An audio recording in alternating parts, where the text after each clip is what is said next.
Me llamo Richard, tengo 68 años. Durante 30 años fui director ejecutivo de una empresa manufacturera de tamaño medio.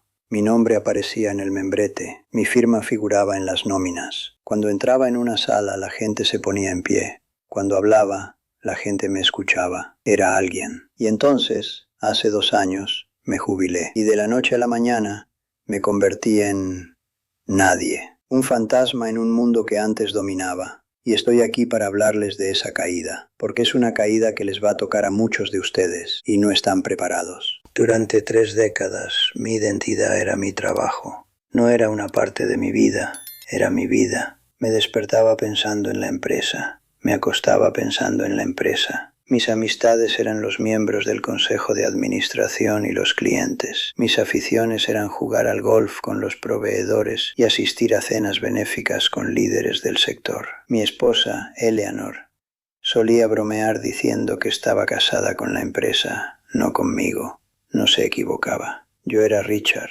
el director general. Los dos eran inseparables. Había fusionado mi sentido de identidad con mi cargo. Como un soldado que se suelda la armadura a la piel. Eso me hacía poderoso, me hacía invencible y me hacía increíblemente vulnerable, de una forma peligrosa. El día que me jubilé fue una celebración. Hubo una gran fiesta, discursos, un reloj de oro. Se sintió como una vuelta de honor. Lo había logrado. Había construido una empresa exitosa, asegurado el futuro de mi familia y ganado mi descanso. Salí de esa oficina por última vez, sintiéndome como un rey que acababa de ganar una guerra. No tenía idea de que en realidad era un rey que iba camino de la guillotina. Las primeras semanas fueron de viajes y ocio. Eleanor y yo fuimos a Italia. Un viaje que habíamos pospuesto durante 20 años. Fue precioso, pero sentí una extraña sensación de irrelevancia. Era solo otro turista más. Nadie sabía quién era. A nadie le importaba. Estaba acostumbrado a ser la persona más importante de la sala. Ahora, solo era una cara más entre la multitud. Era inquietante. Cuando regresamos, comenzó el verdadero horror. Los correos electrónicos cesaron. Las llamadas telefónicas cesaron.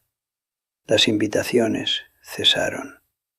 El mundo que había girado a mi alrededor durante 30 años había seguido adelante sin mí. Era un planeta que había sido expulsado de su órbita, girando sin rumbo en la oscuridad. Llamaba a antiguos colegas y ellos eran educados pero distantes. Estaban ocupados, tenían reuniones, tenían problemas que resolver. Mis problemas no les interesaban. Un día fui a una cafetería local. La misma a la que solía ir todas las mañanas antes de ir al trabajo. La camarera, una joven que me había atendido durante años, me miró con expresión inexpresiva. ¿Puedo ayudarle?, me preguntó. No me reconoció. Sin mi traje, mi maletín y mi aire de importancia, solo era otro anciano más. Salí de esa cafetería, me senté en mi coche y por primera vez en mi vida adulta, lloré. No porque la camarera no me reconociera, sino porque yo no me reconocía a mí mismo. Ese fue mi punto más bajo. El momento en el que me di cuenta de que Richard, el director general, había muerto. Y Richard, el hombre, era un completo desconocido para mí. Había pasado tanto tiempo siendo un título que había olvidado cómo ser una persona. No tenía aficiones que no estuvieran relacionadas con el trabajo. No tenía amigos que no estuvieran relacionados con el trabajo. Era un traje de sastrería impecable sin nada dentro. Una noche, Eleanor me sentó. No gritó, no lloró, solo me miró con una profunda tristeza en los ojos. Richard, me dijo, te echo de menos. Te he echado de menos durante 30 años. Pensaba que cuando te jubilaras, por fin recuperaría a mi marido, pero no estás aquí. Solo eres un fantasma. El fantasma de un hombre que solía ser director ejecutivo, y ya no puedo vivir con un fantasma. Sus palabras fueron como una bofetada, una dosis fría y dura de realidad. Tenía razón, yo era un fantasma. Estaba embrujando mi propia vida y estaba a punto de perder a la única persona que aún me veía. Déjame contarte los momentos concretos de humillación, porque eso es. una serie de pequeñas muertes públicas que van minando tu alma hasta que no queda nada. Es el universo sosteniendo un espejo y obligándote a ver el espacio vacío donde antes estaba tu identidad. La primera fue en una gala benéfica, unos 6 meses después de jubilarme. Era un evento que solía copresidir. Mi nombre aparecía en la invitación. Mi empresa era uno de los principales patrocinadores. Esta vez solo era un invitado. Entré con Eleanor y fue como si me hubiera vuelto invisible. Las personas que solían correr a darme la mano ahora solo me saludaban con un gesto cortés. En un momento dado, un joven empleado de mi antigua empresa me dio una palmada en el hombro. Richard, ¿verdad?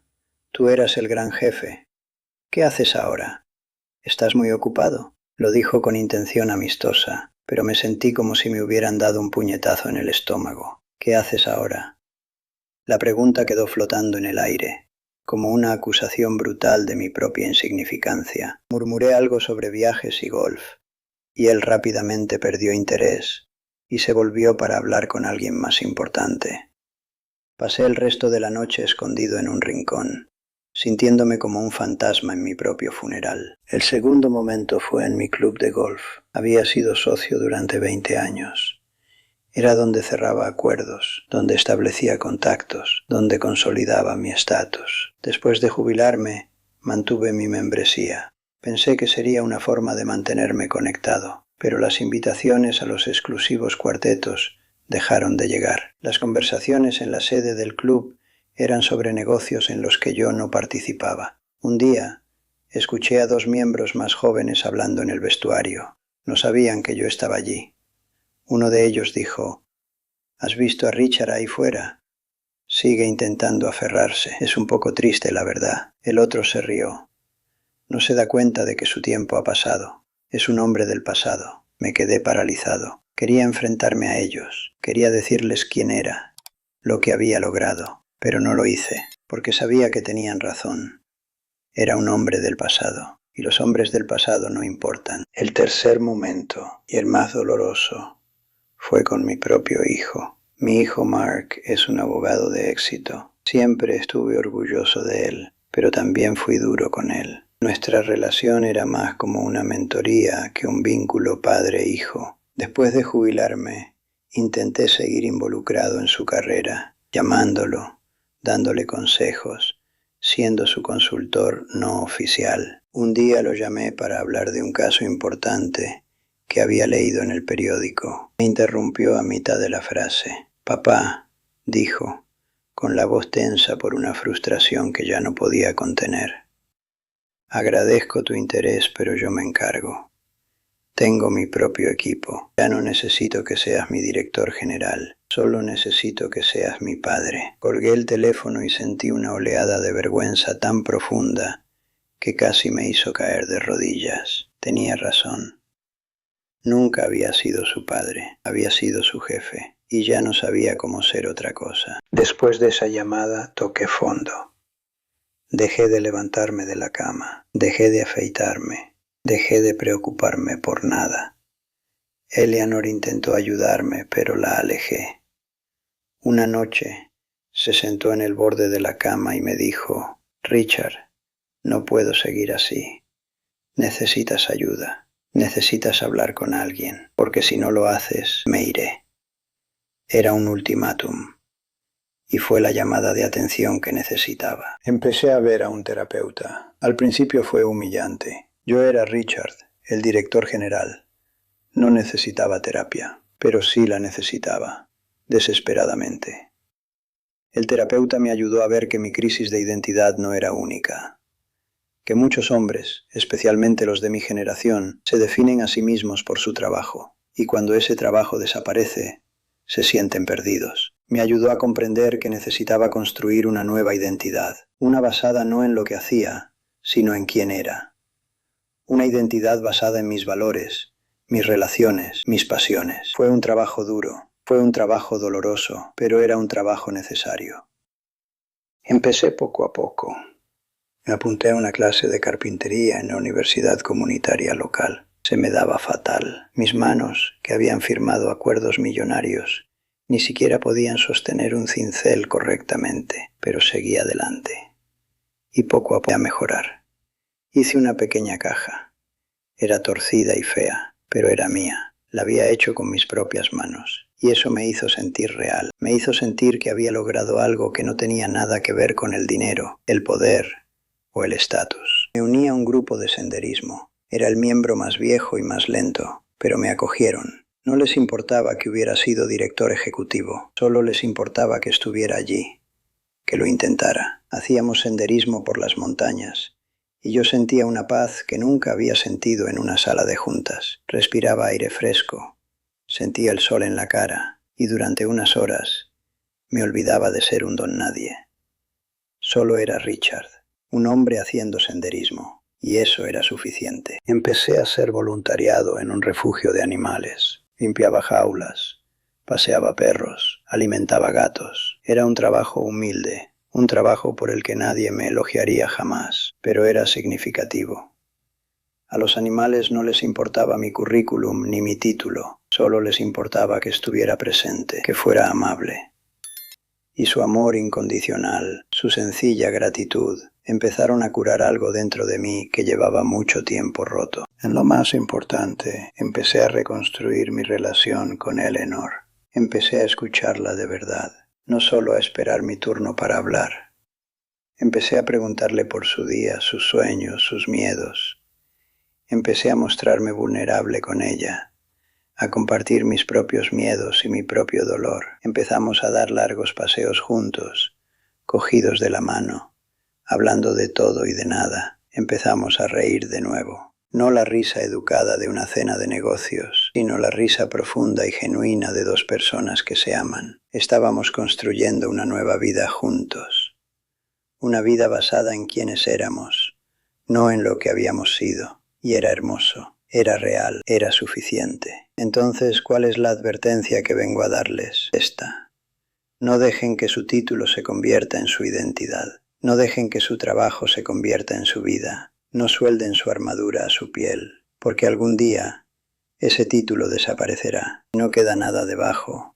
Estarán perdidos. Tienen que construir una vida fuera del trabajo, una vida con aficiones, pasiones y amistades que no tengan nada que ver con el trabajo. Una vida con un propósito que no esté ligado al sueldo. Una vida en la que primero seas una persona y luego un profesional. No es una lección fácil de aprender, especialmente para los hombres de mi generación. Nos criaron para creer que nuestro valor se medía por nuestro éxito, que nuestra identidad era nuestra tarjeta de visita, y nos lo creímos. Sacrificamos nuestras familias, nuestras amistades, nuestras aficiones, nuestras almas, en el altar de nuestras carreras. ¿Y para qué? Por un reloj de oro y una palmada en la espalda, por unos años de ocio vacío antes de caer en el olvido. Es un trato terrible, un trato de tontos, y yo lo hice. Pero nunca es demasiado tarde para romper el trato. Nunca es demasiado tarde para empezar a construir una vida real, una vida con sustancia y sentido. Es un trabajo duro, es un trabajo doloroso, pero es el trabajo más importante que jamás harás, porque es el trabajo de salvar tu propia alma. Sigo teniendo días malos. Días en los que me despierto y siento el antiguo pánico, el antiguo vacío. Días en los que echo de menos el poder, el estatus, la validación. Pero esos días son cada vez menos frecuentes. Y en los días buenos siento una paz, un sentido de propósito, una alegría que nunca sentí cuando era director general. Porque ya no vivo para la validación externa. Vivo como Richard. No como Richard, el director ejecutivo. Solo como Richard. Y eso, estoy descubriendo, es el único tipo de vida que vale la pena vivir. Así que mi mensaje final es este. No cometáis el mismo error que yo. No dejéis que vuestro trabajo se convierta en vuestra identidad. No sacrifiquéis vuestras relaciones, vuestras pasiones, vuestra alma en el altar de vuestra carrera, porque algún día esa carrera terminará. Y si no tienes nada más, no serás nadie. Pero si empiezas a construir una vida ahora, una vida real, con sustancia, significado y conexión, entonces, cuando llegue ese día, serás alguien que es amado, valorado y está vivo. Alguien que es libre. Y ese es el mayor éxito de todos.